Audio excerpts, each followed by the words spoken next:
Hello students, today we will discuss chapter 1 of class 10 real numbers. Real numbers के बारे में जब हम पढ़ रहे हैं तो हमें पता होना चाहिए कि रियल नंबर्स क्या होते हैं. सबसे पहले हम स्टार्ट करेंगे नेचुरल नंबर्स से. नेचुरल नंबर्स जो हमारी सिंपल काउंटिंग होती है 1 2 3 4 5 एंड सो ऑन, ये होते हैं हमारे नेचुरल नंबर्स. इन्हें कैपिटल एन से लिखा जाता है.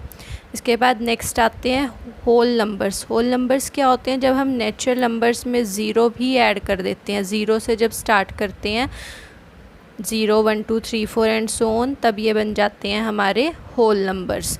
होल नंबर्स के बाद आते हैं इंटीजर्स. इंटीजर्स क्या होते हैं? जैसे हमारी नंबर लाइन है, नंबर लाइन पर हमने पॉजिटिव नंबर्स भी होते हैं.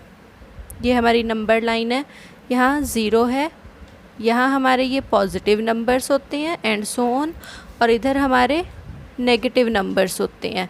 तो जब हम इन पॉजिटिव नंबर्स को या नेचुरल नंबर्स को लेते हैं, साथ में ज़ीरो भी है हमारा और नेगेटिव नंबर्स को भी हम लेकर चल रहे हैं, तो ये सारे जो हैं मिलकर बनाते हैं इंटीजर्स. इंटीजर्स को डिनोट किया जाता है कैपिटल Z से. Then comes rational numbers. Rational numbers क्या होते हैं? अब हमने ज़ीरो ले लिया, पॉजिटिव नंबर्स ले लिए, नेगेटिव नंबर्स ले लिए, लेकिन इन नंबर्स के बीच में यहाँ पर इस तरह से पढ़ते हैं ना हम, जैसे 1 है तो 1.1 1.2 1.3 1.111, इस तरह से जो होते हैं पॉइंट्स में जब हम पढ़ रहे हैं डेसिमल्स में, तो उन्हें क्या बोला जाता है? Rational numbers. साथ ही साथ जो हम फ्रैक्शंस यूज़ करते हैं, जैसे 1/2 -2/3 5/6, ये सब क्या होते हैं? Rational numbers. तो रैशनल नंबर्स क्या होते हैं? जिनमें हमारे पॉजिटिव नंबर्स आ रहे हैं, नेगेटिव नंबर्स आ रहे हैं, ज़ीरो आ रहा है, और बीच में जो डेसिमल हैं या फिर जो फ्रैक्शंस हैं, इन सब को मिलाकर जो है वो क्या बनता है? Rational number. 3 भी रैशनल नंबर है, क्योंकि 3 को हम क्या लिख सकते हैं? 3/1 लिख सकते हैं. तो ये भी क्या है? एक रैशनल नंबर है. इन्हें डिनोट किया जाता है कैपिटल Q से. Then comes irrational numbers. Irrational numbers इन सब से अलग होते हैं. जैसे यहाँ पर जो है हमने नेचुरल नंबर बनाया, नेक्स्ट जो हमने ये बनाया है होल नंबर्स के लिए, नेचुरल नंबर्स इंक्लूड हो रहे हैं. तो होल नंबर्स क्या है? Natural numbers plus zero. Integers जब हम बना रहे हैं, इंटीजर्स में नेगेटिव हैं, ज़ीरो हैं, पॉजिटिव हैं. रैशनल जब हम बना रहे हैं तो फ्रैक्शंस हैं, डेसिमल्स हैं, नेगेटिव, ज़ीरो, पॉजिटिव सब हैं. लेकिन हमने इर्रेशनल को अलग से ड्रॉ किया है, क्योंकि इर्रेशनल नंबर्स क्या हैं? इन सब से बिल्कुल अलग होते हैं. जैसे रूट वाली जो टर्म्स होती हैं, √2 √3 √5 या फिर पाई जो है, ये क्या होते हैं? इर्रेशनल नंबर्स, और इन्हें हम डिनोट करते हैं कैपिटल I से. जब इन सब को इकट्ठा हम स्टडी करते हैं, natural, whole, integer, rational, irrational, सबको जब एक साथ स्टडी किया जाता है तो वो हमारे बन जाते हैं रियल नंबर्स, जिन्हें कैपिटल R से डिनोट किया जाता है. तो in mathematics a real number is a value of continuous quantity. एक कंटिन्यूस क्वांटिटी होती है real number that can represent a distance along a straight line. ये जो स्ट्रेट लाइन है, इस पे जो कंटिन्यूसली जो चल रहा है एक लॉन्ग डिस्टेंस, उसे हम क्या बोलते हैं? रियल नंबर, क्योंकि सारे नंबर्स जो हैं वो यहीं पर आ रहे हैं. The real numbers include all the rational numbers and all the irrational numbers. सारे नंबर्स आते हैं इसमें, रैशनल नंबर्स भी आ रहे हैं. ये जो पूरी की पूरी नंबर लाइन है रैशनल नंबर्स शो कर रही है, तो रैशनल नंबर, इर्रेशनल नंबर, दोनों तरह के नंबर्स आते हैं हमारे रियल नंबर्स में. तो यहाँ इस चैप्टर में हम 2 इम्पॉर्टेंट जो प्रॉपर्टीज़ हैं पॉजिटिव इंटीजर्स की, वो डिस्कस करेंगे. वो कौन कौन सी प्रॉपर्टीज़ हैं? यूक्लिड डिवीज़न एल्गोरिथम और फंडामेंटल थ्योरम ऑफ अर्थमेटिक. इसके बाद हम यहाँ पर जो बाकी सब कुछ डिस्कस कर रहे हैं उसमें क्या है? How to establish irrationality of numbers. √2 √3 ये सब इर्रेशनल नंबर्स हैं, वो हम बताएंगे कि प्रूव करेंगे कि किस तरह से हम उनको इर्रेशनल शो कर सकते हैं. And the nature of decimal expansion of rational numbers.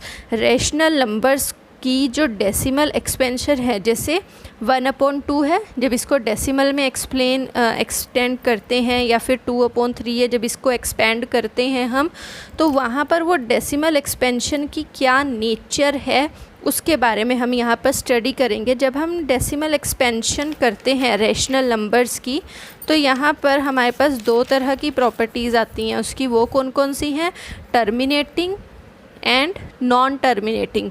कोई भी डेसिमल एक्सपेंशन जो होती है वो या तो टर्मिनेटिंग होती है या फिर नॉन टर्मिनेटिंग होती है। Then let us start our first exercise, जहाँ पर हमारा जो हम यूज़ कर रहे हैं प्रॉपर्टी यूक्लिड डिवीज़न लेमा और यूक्लिड डिवीज़न एल्गोरिथम। अभी हमने जो कहा कि इस चैप्टर में हम 2 प्रॉपर्टीज़ मेनली डिस्कस करेंगे, एक है यूक्लिड डिवीज़न लेमा और सेकंड है फंडामेंटल थ्योरम ऑफ अर्थमेटिक। तो सबसे पहले अपनी फर्स्ट प्रॉपर्टी हम डिस्कस करेंगे। ये स्टेटमेंट है यूक्लिड डिवीज़न लेमा की। क्या है statement? If a and b be 2 given positive integers, कोई भी 2 पॉजिटिव इंटीजर्स ले लेते हैं हम a और b, then there exists unique integers q and r। तो कुछ यूनिक बिल्कुल अलग इंटीजर्स हमारे होंगे q r, such that a is equals to B Q plus r। कि a को किस तरह से रिप्रेजेंट किया जा सकता है? b multiply q plus r, where r is greater than equal to 0 but less than b। r की जो वैल्यू है वो 0 से बड़ी होगी या 0 के बराबर होगी और b से हमेशा छोटी रहेगी। इसको हम सिंपली किस तरह से डिस्कस कर सकते हैं? इन आवर लॉन्ग डिविजन्स, जब हम सिंपल अपने डिविजन्स कर रहे होते हैं तो हम लेट कर लेते हैं a 37 है और b कितना है 5। तो a को b से डिवाइड करेंगे, हमेशा बड़ा नंबर छोटे नंबर से डिवाइड होता है, तो 37 को 5 से हम डिवाइड करेंगे। 5 7 जा 35 माइनस करेंगे तो यहाँ कितना आ जाएगा 2। अब ये जो 7 है हमारा, इसे हम बोलते हैं क्वोशिएंट। जो ये 2 आया है यहाँ पर, ये होता है हमारा रिमाइंडर। इसे स्मॉल q से लिखते हैं, इसे स्मॉल r से लिखते हैं। ये जो 5 है इसे हम बोलते हैं डिवाइज़र, जो डिवाइड कर रहा है। और ये जो 37 है इसे बोलते हैं डिविडेंड। तो एक सिंपल सा हमारा रूल होता है, वो क्या है? Dividend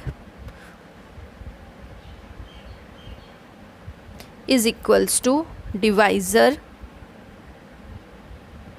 multiply quotient plus remainder. यानी कि ये जो डिविडेंड है जो 37 है वो हमें आंसर में कैसे मिल सकता है? Divisor multiply quotient. जब डिवाइज़र और क्वोशिएंट को हम मल्टीप्लाई करेंगे तो 5 को 7 से मल्टीप्लाई करेंगे, 5 7 जा 35 प्लस इसमें कर देंगे रिमाइंडर। रिमाइंडर है हमारे पास 2, तो जब 2 इसमें ऐड करेंगे 35 और 2 कितना बन जाएगा हमारा 37। तो डिवाइज़र, डिविडेंड, क्वोशिएंट और ये होता है रिमाइंडर।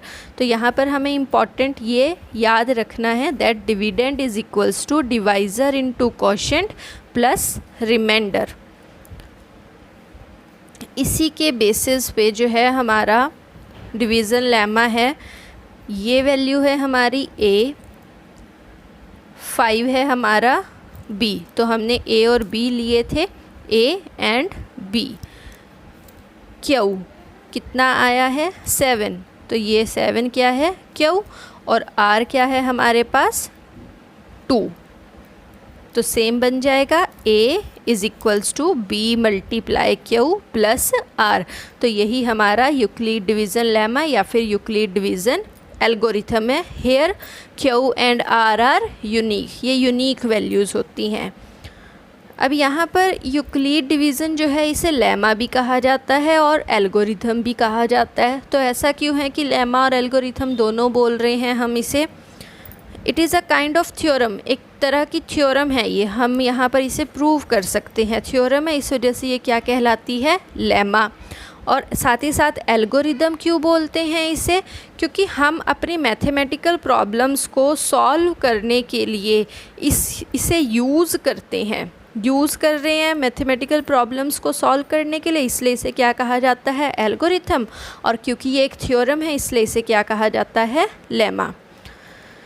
नेक्स्ट है जो हम यहाँ पर अपना यूक्लिड डिवीज़न एल्गोरिथम यूज़ करेंगे to find HCF। 2 positive integers दिए गए होंगे हमें और उसको उन दोनों पॉजिटिव इंटीजर्स का HCF यानी highest common factor find out करने के लिए हम यूक्लिड डिवीज़न एल्गोरिथम यूज़ करेंगे। Next, Euclid division algorithm is stated for only positive integers. केवल पॉजिटिव इंटीजर्स के लिए ही हमने लिखा है। यहाँ पर जब हमने स्टेटमेंट लिखी है तो वहाँ पर हमने मेंशन किया है A and B are 2 positive integers. Statement में हम पॉजिटिव इंटीजर्स ही यूज़ कर रहे हैं, लेकिन ये जो है एप्लीकेबल होता है नेगेटिव इंटीजर्स पे भी। सभी इंटीजर्स पे एप्लीकेबल है एक्सेप्ट 0। इंटीजर्स में नेगेटिव नंबर, पॉजिटिव नंबर और 0 तीनों आते हैं, तो इंटीजर्स पे सब पे एप्लीकेबल है एक्सेप्ट 0। सिर्फ 0 पे हम इसे नहीं लगा सकते यूक्लिड डिवीज़न एल्गोरिदम को। Then let us start with our exercise 1.1। पहले हम इसके एग्जाम्पल्स डिस्कस कर लेते हैं, उसके बाद फिर एक्सरसाइज डिस्कस करेंगे। तो first example is use Euclid algorithm to find the HCF of 4052 and 12576। इन दोनों का हमें HCF फाइंड आउट करना है यूजिंग यूक्लिड एल्गोरिदम। तो अभी जैसे हमने पीछे लिया था यूक्लिड एल्गोरिदम क्या होता है, A is equals to B into Q plus R। और जब हम डिवाइड कर रहे थे वहाँ क्या क्या यूज़ किया था डिवाइड करने के लिए, हमने A और B। तो ये हमारे दोनों क्या दिए गए हैं, A एंड B दिए गए हैं। हमेशा छोटे नंबर से बड़े नंबर को डिवाइड करते हैं, तो इसलिए A क्या लेंगे जो बड़ा नंबर है और B क्या होगा जो छोटा नंबर है। तो largest number is A and the smallest number is B। तो हम 12576 को डिवाइड करेंगे 4052 से, A और ये B। जब डिवाइड करेंगे, डिवाइड करने पर ये हमारा Q आ जाएगा और ये 420 जो है ये आ जाएगा R। तो अब इस एल्गोरिथम के अकॉर्डिंग लिखेंगे क्या है, A 12576 is equal to B multiply Q। तो B मल्टीप्लाई Q, 4052 को मल्टीप्लाई करेंगे 3 से प्लस R कितना है इस केस में 420, तो प्लस कर दिया हमने 420। ये हमने इसका फर्स्ट स्टेप कर लिया। अब सेकंड स्टेप के लिए क्या होगा, हम जो हमारा रिमाइंडर आया है, यहाँ पर जो रिमाइंडर आया है 420, उसके पास फिर से डिवीज़न का साइन बनाएंगे। यहाँ पर जब हम डिवीज़न का साइन बना रहे हैं तो 420 से डिवाइड कर रहे हैं। किससे डिवाइड कर रहे हैं, जो हमारा B था उससे डिवाइड करेंगे हम यहाँ 420 से। तो B को 420 से डिवाइड करने के लिए B हम डिवीज़न के अंदर लिख लेंगे। तो अब इस केस में जब हम न्यू डिवीज़न कर रहे हैं, ये हमारा हो जाएगा A और ये जो R था अब ये क्या बन जाएगा B। 420 क्या है हमारे पास, B है। 420 से इसे डिवाइड करेंगे तो 9 आ जाएगा हमारे पास Q और R जो रिमाइंडर है माइनस करने पर वो आ जाएगा 272। फिर से एल्गोरिदम यूज़ करेंगे 4052 B मल्टीप्लाई Q। तो अब हम यहाँ पर फर्स्ट डिवीज़न को छिपा लेंगे अपना, B ये A है सेंटर में, B मल्टीप्लाई Q। तो 420 को 9 से मल्टीप्लाई कर देंगे प्लस रिमाइंडर करेंगे, इसमें रिमाइंडर कितना है 272। तो रिमाइंडर यहाँ पर हम ऐड कर देंगे। अब नेक्स्ट स्टेप जो है उसमें क्या करेंगे, हम जो हमारा रिमाइंडर आया उसके पास फिर से डिवीज़न का साइन बना लेंगे। 272 से 420 को डिवाइड करेंगे, डिवाइड करके फिर से हमारा रिमाइंडर आ जाएगा, ये Q आ जाएगा और जो पहले B था अब वो हमारे पास A बन जाएगा। डिवाइड करेंगे, माइनस करेंगे, 148 आ जाएगा। 148 जो हमारी ये थर्ड डिवीज़न आई है, ये जो थर्ड डिवीज़न आई है हमारे पास, इसे हम फिर से लिखेंगे। ये जो 272 है ये B है, बीच में 420 A है और ये 1 जो है Q है और नीचे 148 हमारे पास R आया है। तो A is equals to B multiply Q, A is equals to B multiply Q plus R, plus कर देंगे R 148। रिमाइंडर आया, उसके पास फिर से हम डिवीज़न का साइन बनाएंगे। डिवीज़न का साइन जब हम यहाँ पर बना रहे हैं तो हमारा जो पहले वाला B था वो फिर से अब हमारा A हो जाएगा और 148 जो R था अब वो B बन जाएगा। A को B से डिवाइड करेंगे, 148 1 जा 148 और यहाँ माइनस करेंगे तो ये आ जाएगा 24। ये 24 हमारे पास आ गया R। तो A is equals to B multiply Q plus करेंगे R। तो ये लिखा हुआ है 272 is equals to 148 multiply Q हमारा 1 है प्लस R कितना है 24। तो 24 यहाँ पर ऐड कर दिया। डिवाइड करेंगे, डिवाइड का साइन बनाएंगे। हर बार जब भी हमारा रिमाइंडर आता है तो उसके पास हमें डिवाइड का साइन बना देना है। 148 डिवाइड करेंगे 24 से, 6 आ जाएगा, 24 6 जा 144। तो ये 148 क्या है A, 24 जिससे डिवाइड कर रहे हैं वो क्या बन जाता है B और क्वोशिएंट और नीचे रिमाइंडर बचा R 4। तो ये लिखा जाएगा A, ये लिखा हुआ है 148 is equals to B multiply Q। तो 24 मल्टीप्लाई 6 प्लस R की जगह पर आ जाएगा 4 रिमाइंडर है, रिमाइंडर के पास फिर से हमें डिवाइड का साइन बना देना है। तो 4 6 जा 24, A है 24 यहाँ पर, B है 4, Q है 6 और रिमाइंडर कितना आ गया है 0। तो जब तक रिमाइंडर नहीं 0 बन जाता तब तक हमें इसी तरह से डिवीज़न करते चलना है। इसमें आपको थोड़ी प्रॉब्लम हो सकती है समझने में, पर ध्यान से आप करोगे तो हो जाएगा। ये नोट्स एक्चुअली मैंने पहली वीडियो जब बनाई थी तब लिखे थे, लेकिन वो वीडियो किसी वजह से अपलोड नहीं हो पाई, प्रॉब्लम हो गई थी उसमें कुछ। तो ये वही नोट्स जो हैं वो चल रहे हैं, लेकिन इसके बाद जो भी नेक्स्ट वीडियोस होंगी उसमें लिखते समय ही समझाएंगे। फिर भी अब यहाँ हमने लास्ट तक इसे डिवाइड कर लिया, रिमाइंडर जहाँ पर हमारा 0 बन गया। तो 24 is equals to 4 multiply 6 plus R यहाँ पर 0 हो गया। 0 रिमाइंडर आने तक हमें इसे डिवाइड करना होता है। हमेशा इस तरह से डिवाइड किया जाता है। जब भी हम डिवाइड कर रहे हैं तो क्या करेंगे, जैसे 12 5 7 6 है, 4052 से इसे डिवाइड किया, 3 12 156 आया, माइनस किया तो कितना बन गया 420। सेंटर में A B से डिवाइड करते हैं, Q आंसर आता है और ये होता है R रिमाइंडर। जब रिमाइंडर आ जाता है तो इसके पास हम फिर से डिवीज़न का साइन बना देते हैं और जो हमारा B था अब उसको हम A बनाकर यहाँ अंदर लिख देते हैं। B A बन जाता है और R B बन जाता है नेक्स्ट स्टेप के लिए।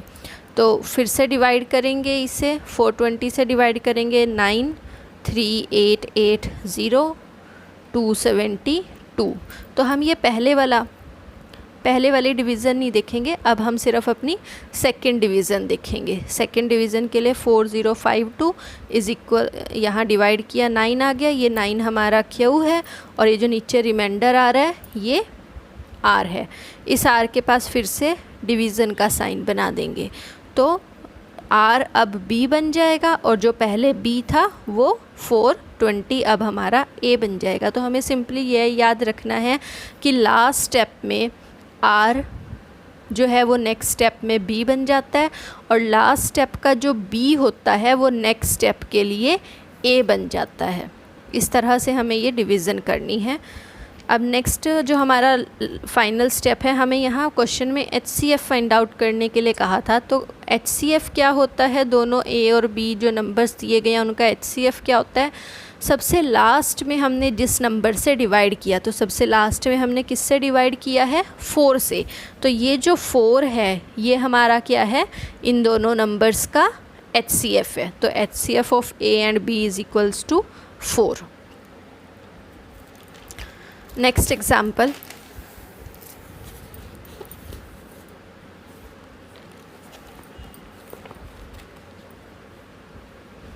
सेकेंड एग्जाम्पल है ये NCERT का।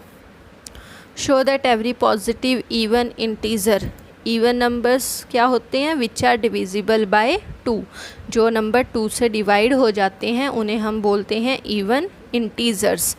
और नेक्स्ट है ओड, ओड इंटीजर्स क्या होते हैं, ओड इंटीजर्स जो 2 से डिवाइड नहीं होते, जिन्हें 2 से डिवाइड नहीं किया जा सकता। जैसे 3 है, 3 2 के टेबल में नहीं आता, 7 2 के टेबल में नहीं आता, तो ये क्या हैं, ओड इंटीजर्स हैं।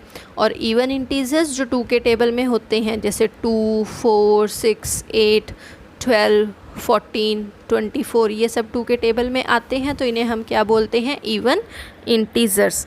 तो कोई भी इंटीजर जिसके लास्ट में 0 2 4 6 8 है, उन सब को हम क्या बोलेंगे, इवन इंटीजर्स।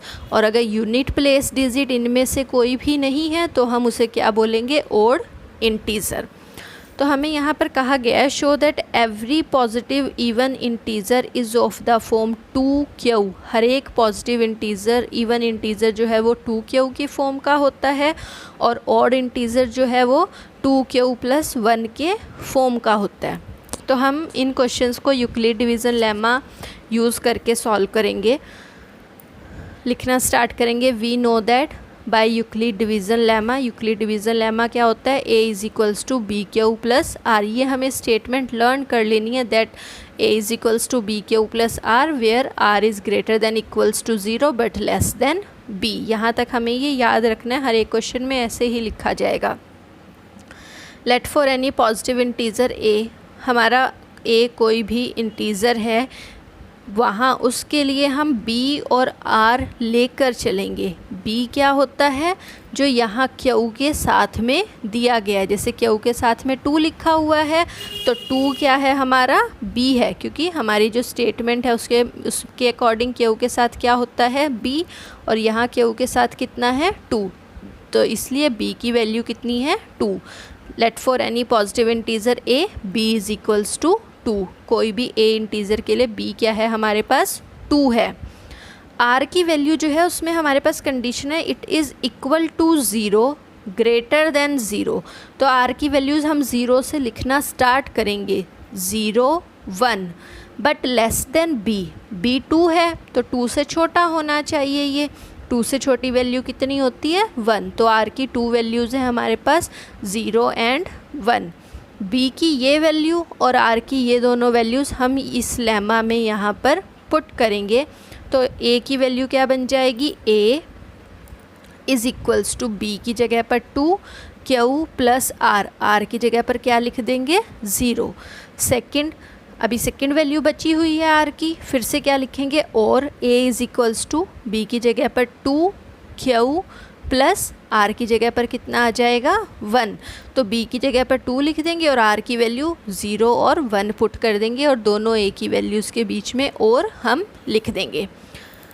इसके बाद अब हमारे यहाँ पर एक तरह से 2 क्वेश्चंस हैं। ये फर्स्ट पार्ट है क्वेश्चन का, और ये जो है सेकेंड पार्ट है क्वेश्चन का। तो हम पहले फर्स्ट पार्ट सॉल्व कर रहे हैं। For any positive integer is of the form, यहीं से लिखा है, एवरी की जगह सिर्फ एनी लिख दिया है। Any positive even integer is of the form, ये लाइन यहाँ पर हमने लिख दी है। इज़ ऑफ द फॉर्म, किस फॉर्म का होगा इवन इंटीजर। अब हमने देखा इवन इंटीजर्स क्या होते हैं, 0 2 4 6 8 10 12। तो हम यहाँ पर वैल्यूज़ पुट करके देखते हैं। जैसे 1 लिखते हैं, क्योंकि अलग अलग वैल्यूज़ हम डालेंगे, 2 1 जा 2, 0 ऐड करेंगे। जब इसमें हम 0 ऐड कर रहे हैं 2 में, तो आंसर कितना आ जाएगा, 2। Q की जगह पर 2 लिखेंगे, 2 2 जा 4, 0 ऐड करेंगे तो कितना आ गया, ये 4। 2 2 3 जा 6, 0 ऐड करेंगे तो कितना आ जाएगा 6। मतलब हम क्यू की कोई भी वैल्यू डाल रहे हैं और जब उसमें 0 ऐड कर रहे हैं तो हर बार हमारे पास क्या आ रहा है, इवन इंटीज़र आ रहा है। ये किसका केस है, इवन इंटीज़र का। तो इसलिए हमने for any positive even integer is of the form, a की क्या वैल्यूज़ है 2q प्लस 0, 0 ऐड कर ऐसे शो करने की ज़रूरत नहीं है, तो ए कितना आ जाएगा 2q, जो कि हमें अपने आंसर में चाहिए था। अब हम इसके लिए पुट करके देख लेते हैं कि इवन आता है या फिर ओड आता है। जैसे हम यहाँ 1 पुट करेंगे, क्यों की अलग सारी वैल्यूज़ पुट करनी है हमें। 2 1 जा 2, 1 ऐड करेंगे तो यह आ जाएगा 3, 2 2 जा 4, 1 ऐड करेंगे तो 5, 2 3 जा 6, 1 ऐड करेंगे तो 7। ये सारे के सारे क्या हैं, ओड इंटीज़र सारे हैं। मतलब 1 ऐड करने पे क्या बन जाता है, ये ओड इंटीज़र बन जाता है। तो एक केस इवन का है और एक केस ओड का है। तो जो हम यहाँ से लिख रहे हैं एनी, एवरी की जगह एनी लिख देना है यहाँ सॉल्व करते समय। Any positive even integer is of the form, कौन सी फॉर्म का है, 2q का। ठीक है, ये हमें प्रूव करना था कि 2q आएगा, प्रूव हो गया तो हैंस प्रूव्ड लिख देंगे यहाँ पर। एंड फिर से सेकंड केस है हमारा, एवरी की जगह एनी आ जाएगा। Any positive odd integer is of the form, odd कौन से केस में आया, 2q प्लस 1 में, तो आंसर में सिर्फ क्या आ जाएगा 2q प्लस 1। ये भी प्रूव हो गया, सेम आया है, तो यहाँ पर भी क्या आ जाएगा, hence proved. Next third example, show that any positive odd integer is of the form 4q plus 1 और 4q प्लस 3। कोई भी ओड पॉजिटिव ओड इंटीज़र जो है वो 4q प्लस 1 और 4q प्लस 3 की फॉर्म का होता है। Where q is some integer, some integer लिखने का मतलब है कि q की हम डिफरेंट वैल्यूज़ 1 2 3 4 5 इस तरह से पुट करके हम यहाँ पर देखेंगे। बिल्कुल सेम इसी तरह से लिखना स्टार्ट करना है। We know that by Euclid division lemma, जैसे ऊपर लिखा था a is equals to BQ plus R, where R is greater than equals to 0 but less than B।